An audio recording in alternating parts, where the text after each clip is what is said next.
Your Comedy Minute. I'm Scotty T. I have a comedian named Ziggy Susser with me today. Ziggy Susser.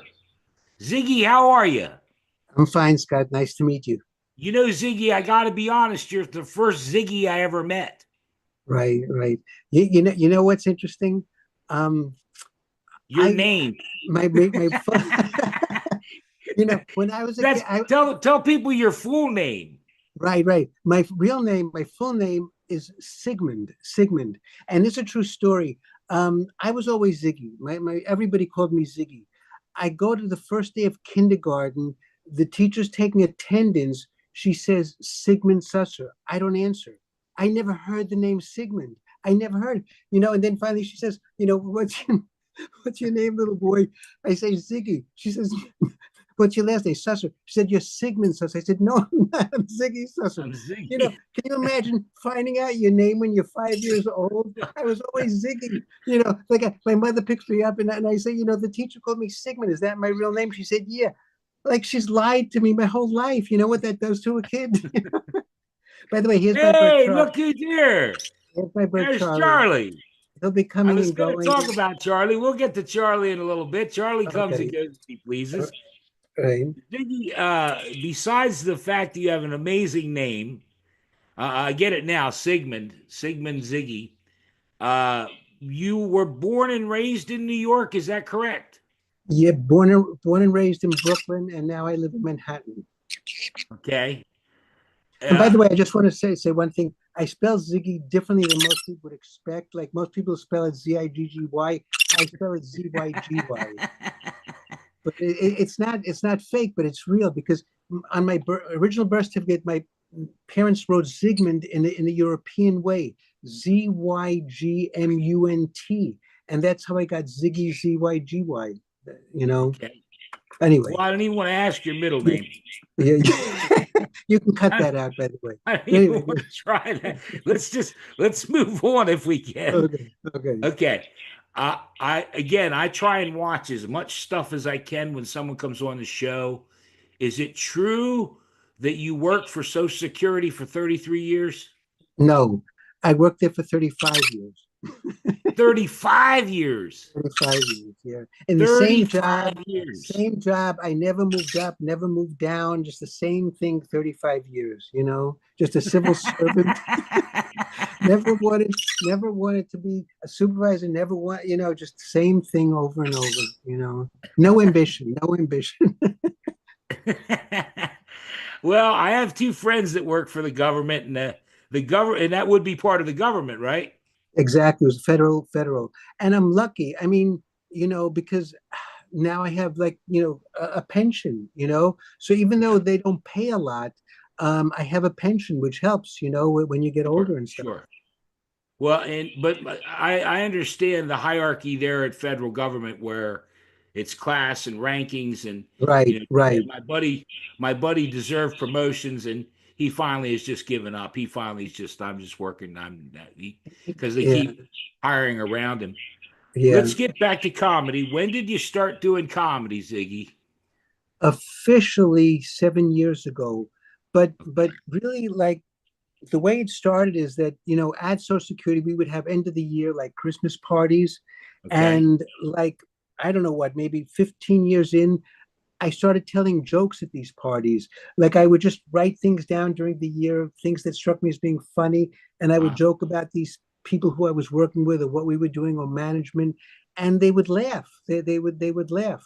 And then when I retired, I was wondering, will normal people laugh at me, not just people at Social Security? So I took a course and we had a graduation, and I would say that's when I officially started 7 years ago when I 7 years had ago. that graduation show. Yeah, I saw you. I found two different YouTube channels, and I watched some stuff from 7 or 8 years ago. Yeah, And I guess I thought I knew the answer, but maybe I'm not sure now. The catalyst for starting it would be the retirement, or yeah. not. For officially starting, in other words, like I was always somewhat funny. I always liked, to make people laugh. I wasn't a class Right. clown or anything, but the official thing of trying to be a comedian is 7 years ago when I retired. Yeah. Yeah. Yeah, it's funny because I asked that question. I always say, what was the catalyst? And sometimes it's, the kids left or a bad breakup, Right. but I Yeah. always find Yeah. It was generally retirement. a catalyst. It was retirement. Yeah. Yeah.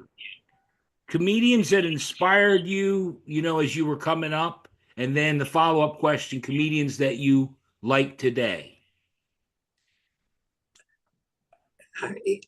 I like all comics. I mean, I go way back. I mean, Yeah, I go back because I met Rodney Dangerfield. I go way back to Henny Youngman and yeah, Henny Moms Youngman. Mabley and Red Right. Fox records. I love all comics, and Jack Benny, and Phil Sure. Silvers, and Yeah. Buddy Hackett, and Buddy Hackett. Yeah. all the old timers.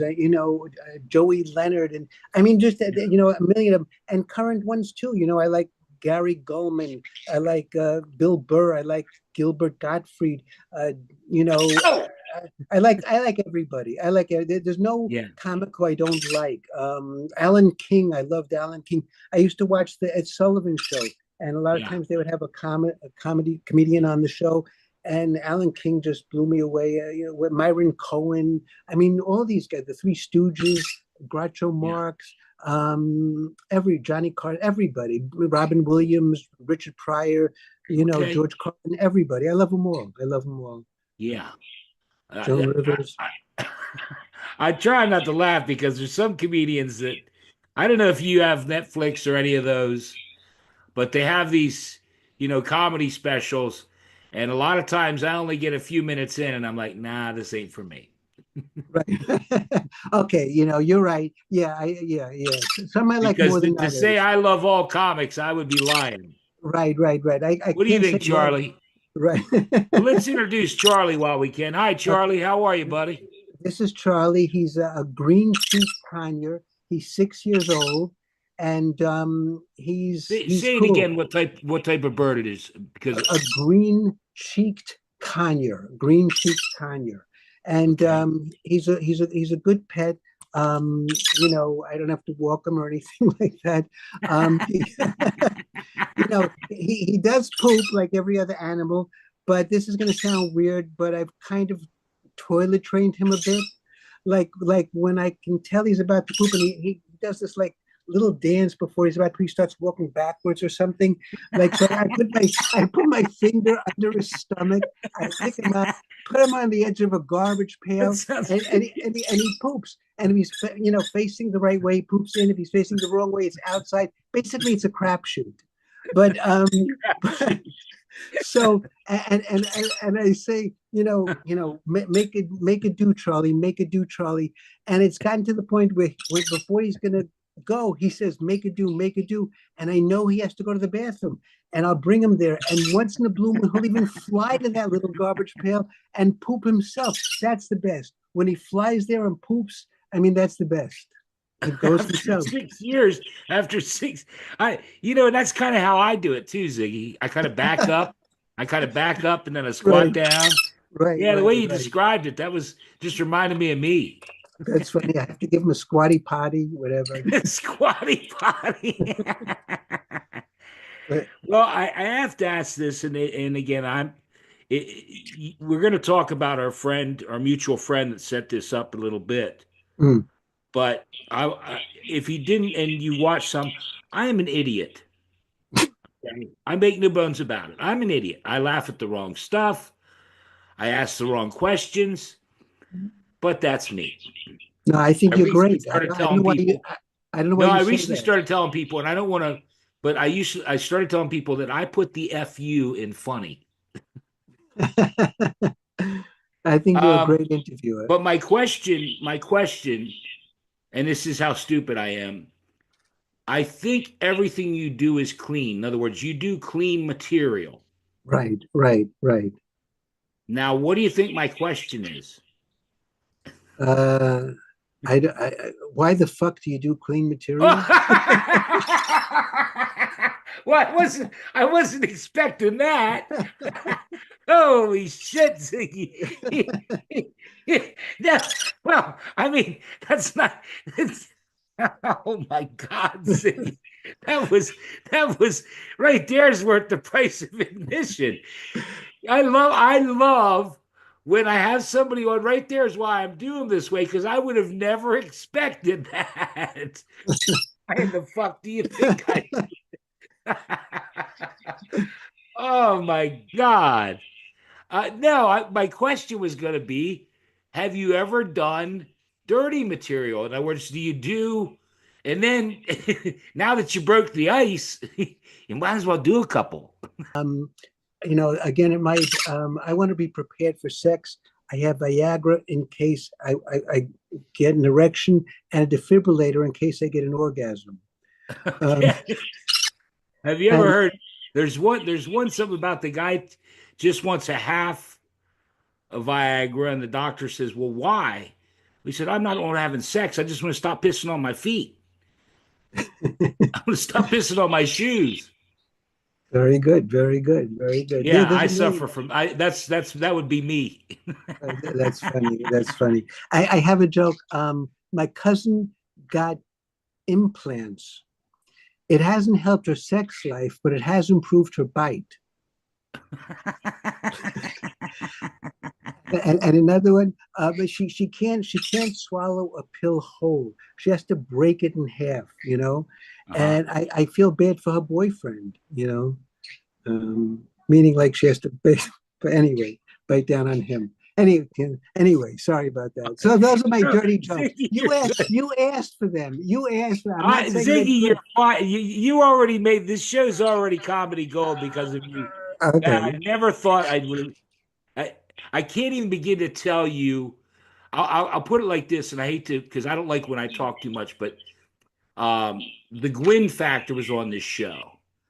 And at the very end, I asked her a comedy minute, and she said, and I'll rank it up there. In other words, it's probably the most that anyone's ever blown me away, like you just did.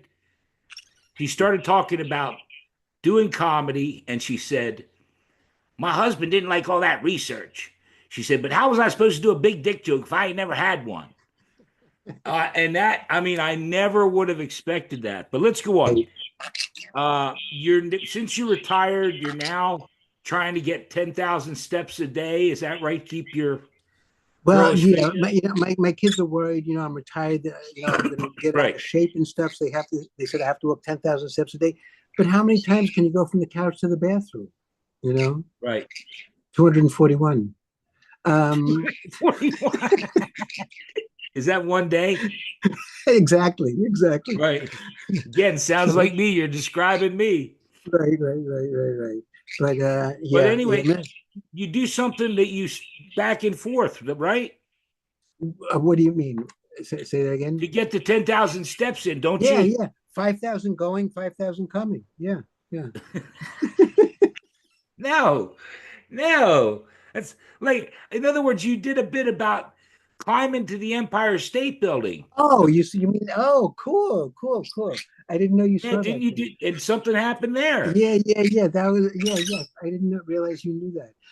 Yeah, I wanted to get my steps and stuff, so I climbed to the top of the Statue of Liberty, and I realized my wife had my phone. I didn't get my steps, so I saw a woman who was about to go up. So I explained the steps to her, gave her my phone. I never saw her again. I, I don't know how she That, got down, But the only good thing is that my kids, we share like a family thing. So she at least she's getting her 10,000 steps, so they think I'm getting it. So that's good. right. Well, and you said something about twins. Yeah, Something yeah, about yeah. I try to add steps to everything I do. When I brush my teeth, I move from side to side. right, I right. tried I tried to do that when I was pleasuring myself, but it didn't work. I couldn't concentrate. But then I figured out if I can think about being with twins, I can move from side to side and get my steps. Reminds me of the windshield wiper. Oh, uh-huh. Yeah, remember that joke? Favorite show? Would you say 7 years, 8 years now you've been doing it? A favorite show that you've done, and then the follow-up question, you know what it is, least favorite show. So do You your know, favorite show first. Do your favorite show first, Ziggy. my favorite show was my first show, that graduation show, Was it? because Okay. I got those laughs. I mean, the place had like about 200 people. maybe I brought 10. So I had 10 people who, were going to like me no matter what. Right. But it was like 200 people, and hearing 200 people thinking I'm funny, laughing at me, giving me Okay. applause breaks. I mean, wow. I mean, I was hooked. It was like a drug. I mean, the high was Sure. amazing. I never Sure. felt that way. It lasted for days. So that was the best show. I've had great shows since then, but that's the best. And the worst show would be like, I was in my head and kind of just reciting my jokes and stuff, and I froze. I like lost my place, and I was standing there like a deer in headlights, and it felt like an eternity. And in my head, it's like a record going, trying to get back on after it skipped. And finally, I remembered where I was, and I continued. And I was so embarrassed because I had some friends there and stuff, Yeah. and I had taped myself, audio tape. And to me, it felt like it was hours. It was like 6 seconds of just standing there, but to me, it was like an eternity. And I apologized to people, and they said, "No, it was okay, it was okay." But it's like telling people, "Hey, it's not coming spontaneously. This is something memorized." That I felt I looked so bad. So that was the worst. That was the worst. I have Charlie written down, but Charlie's been in and out. And you did say, no, no, you said before we started this that Charlie comes and goes as he pleases. Exactly. And but the question, and again, remember, I'm an idiot. Do you have any other pets? No, no, but we've had other birds. Like one bird dies, we get another one. We get upset. We don't want to get too upset, so we end up replacing it with another bird and stuff like that. You can't do that So, with people, but with animals, you can do it and stuff. so your wife likes the bird too? Yeah, yeah, yeah. And a lot of times birds like bond with one person, but luckily he bonds with both of us. He likes me better, but he bonds with. She's liable to come in there. No wonder she doesn't like you. But he likes her too and stuff like that. I have bits about him. I mean he gives me a lot of comedy and stuff like that. But again, Oh, true sure. stories, true stories. Like I have a bit about, again, a true story, because we when we're home, he has the run of the place. He can be wherever he wants to be and stuff. And my wife was getting up off the couch one day. She didn't know he was on the floor, and she accidentally stepped on him, flattened him out like a pancake. He couldn't fly. He was okay, but he couldn't fly. I say she had no idea he was making his 10,000 steps that day. So we brought him to the animal hospital, and they said we'd have to leave him overnight because they want to make sure he doesn't have any brain damage or any broken bones. And I'm wondering, how the hell do you check a bird for brain damage? What do you do? Ask him who the president is? Ask him to count to 10. What do you do? So we had to leave him overnight. And I'm going to go into a bit, if that's okay, and stuff like that. Yeah, that's um fine. It's fine. yeah, so I wanted to do well by him, so I got him a private room, a gilded cage, a burner phone, and a television. He likes Lassie, Animal Planet, and Jeopardy. um he always gets the answer right, but he has trouble putting in the form of a question. Okay. And this was expensive, so I had to leave my wife as a deposit. So the next day, I get a call, and they said Charlie's doing okay. You can come pick him up. So I go to the receptionist. I say, I'm here for my bird. She said, do you have a woodpecker? I said, no, I do okay with what I have. Thanks for asking. So she brings me to the vet, and the vet said that he doesn't have any brain damage. He answered all the questions. We asked him, who brought you here? He said, Bigfoot, meaning my wife.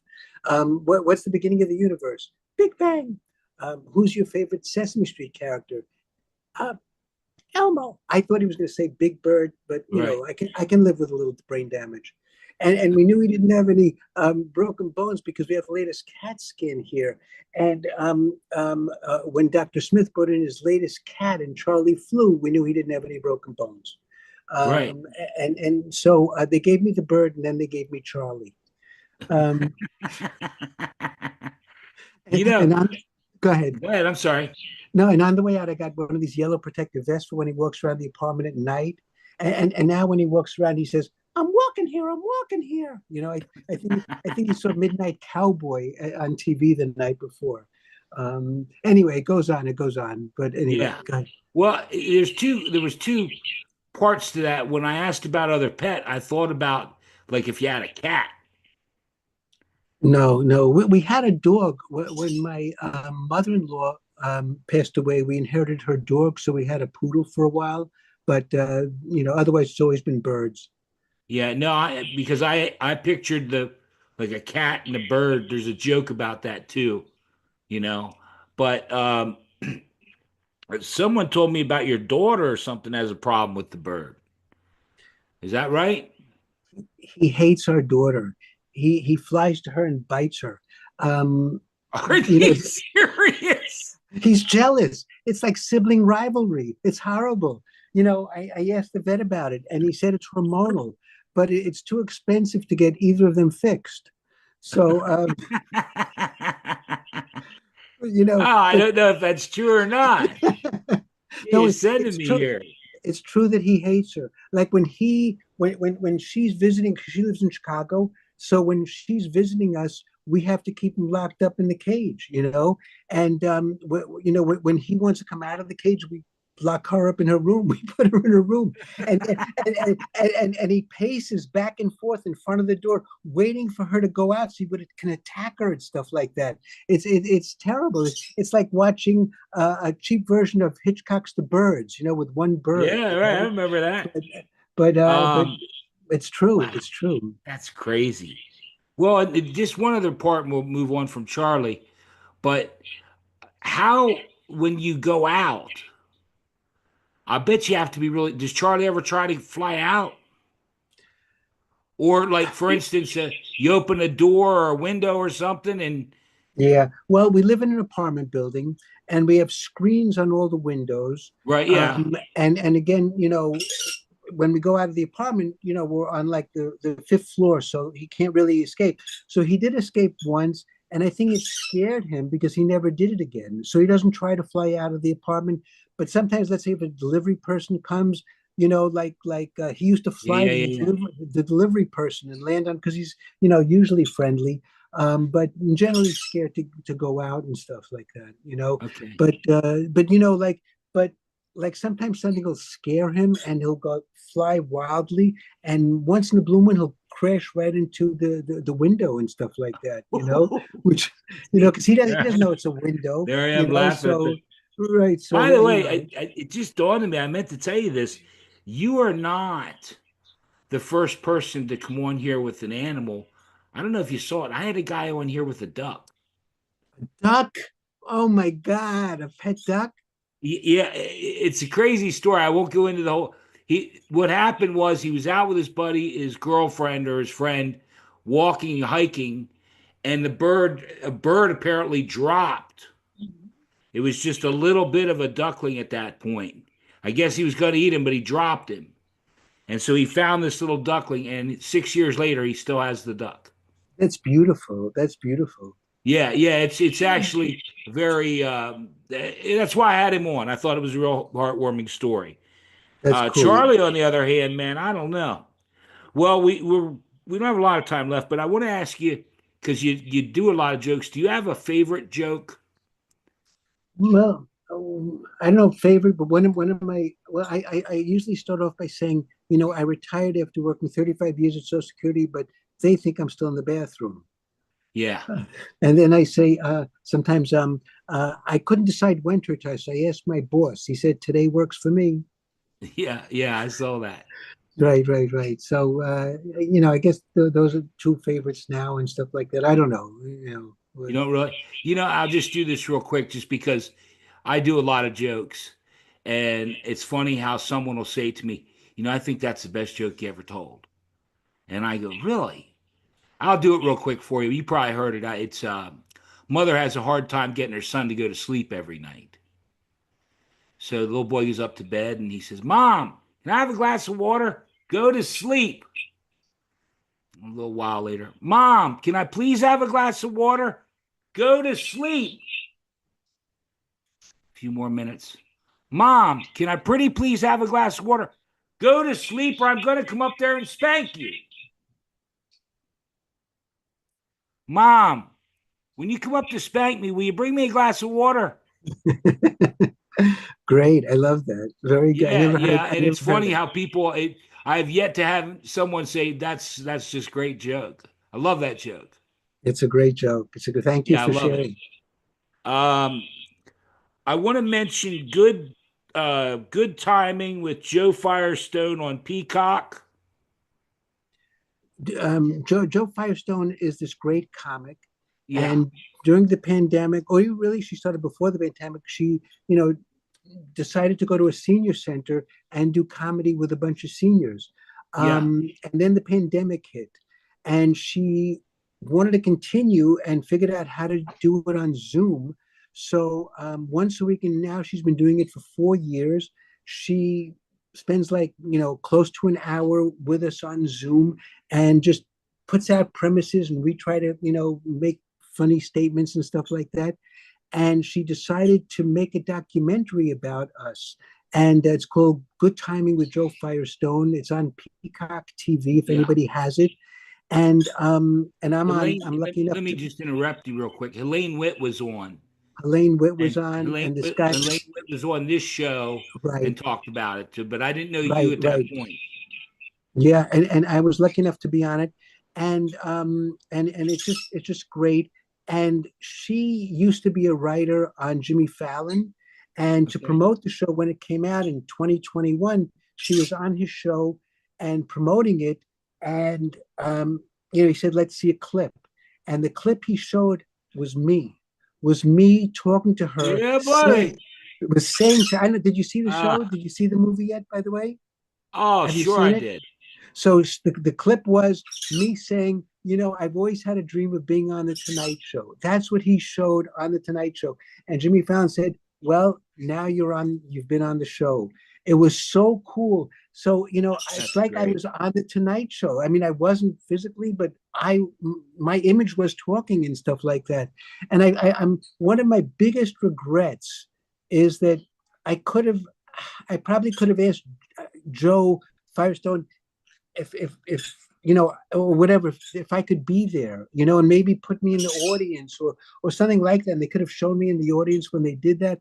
Yeah, I'm sorry I didn't yeah. think of that or anything like that. Well, I don't know. Maybe she didn't have control of the clip. Maybe I, they. Who knows? yeah, yeah, who But knows? But look, but we're that would have been Ziggy. We've had so much fun, and mm. I hate to do it, but we're running. I want to mention Bruce Lipsky, who got this together. And according to Bruce, you guys actually talk almost every day or whatever and bounce jokes off one another. Once a week, every week. We've been Okay. doing it for a long I time and figured stuff Bruce like was that. lying. I figured Yeah. Bruce was lying. He's a big liar. But look, we're um going to run out of time, and okay, I enjoyed myself. And if you want, you come back in a few months. We'll see how you're doing. I'd Uh, love to. I'd love but to. it's your comedy minute time. So Ziggy Susser, your comedy minute. Go ahead, my friend. Okay. Um, I don't know if you could tell, but I didn't have any charisma growing up. I had eczema, but no charisma. Okay. But truth be told, I didn't have eczema. I had athlete's foot, acne, and dandruff, but those don't rhyme with charisma. Uh, you know, things have changed now. Young people call charisma Riz. So now I don't have Riz. I wanted to be a player, but didn't had no game. Well, I had one game, solitaire. Uh, uh, in my 20s, I wore platform shoes, bell bottom pants, and had an afro. I looked like a Bob Ross chia pet. The only the only girls who would talk to me were my cousins. And don't get me wrong, they were cute. I was attracted to them, but this was New York, not Alabama. Yeah. So I wanted to learn how to be assertive. So I took a course at a school in New York called the New School. And I took a course called Learn How to Be Assertive. And there was this cute redhead in the class, and I was smitten. And for young people, smitten means I swiped right. And I was head over heels for her, which was very easy in platform shoes. The fact that she was a redhead really didn't affect me because I'm colorblind. For all I knew, her hair could have been plaid. In elementary school, most kids had a box of 64 crayons. I was satisfied with two, black and white, or at least Yeah. I think they were black and white. So in the new school, she sat towards the front, I sat towards the back. In every class, I would move one row closer, one row closer. Right. Finally, the last class, I was right behind her, but still too scared to say anything. If there just would have been one more class, I would have sat in her lap and still not said anything. So the class ended. We all got up to leave, and I felt if I don't say anything, I may never see her again. So I Right. tapped her on the shoulder. She turned around, and I was dumbstruck, and I said goodbye. I said goodbye. I had never said hello. I never introduced myself. I never asked her name. I said goodbye. What an idiot. So I was so embarrassed that I just kept walking past her. Out of the corner of my eye, I could see her scratching her head. And I was wondering if she had eczema. So I was beating myself up the whole way home and went under the covers, never wanted to come out. But the next semester came and I really wanted to learn how to be assertive. So I took another class at the new school called Really Learn How to Be More Assertive. And I was hoping she wouldn't be there, but I was also hoping she would be there. And when I saw her, I went up to her and I said, "Hi, I'm the guy who said goodbye. You probably thought I was an idiot." She said, "Well, you scared me, but you also intrigued me." And this is a true story about how I met my wife. And you're lucky I it didn't take me That's nine, funny because that's what I was thinking. I was thinking, I wonder yeah, if that woman ended up being your it's a true wife. story. And you're That's lucky great. it didn't take me 9 seasons to tell the story like in the TV show How I Met Your Mother. And and, Well, we're and about out of time anyway because I just have the free version of Zoom. But uh, okay, Ziggy, I thank you so much. Okay. my I really had pleasure. a wonderful time. Same Charlie here. was great. There you go. Thank you for being here. Let me stop the recording so we can talk for a minute or two off the air. Okay, Charlie, great. thank you for everything. Charlie said thank you. Say something back. He really talks a Charlie, lot. say something. He says, "Who's a Tell him you got to banana?" go poop. Say, "Who's a banana?" Say, "Who's a banana?" Did you hear him? He said, "Who's a banana?" Who's a banana? Now I don't think he likes me. He's like the daughter. Look, he's trying to come at me like a spider monkey. Let me stop the recording, Ziggy.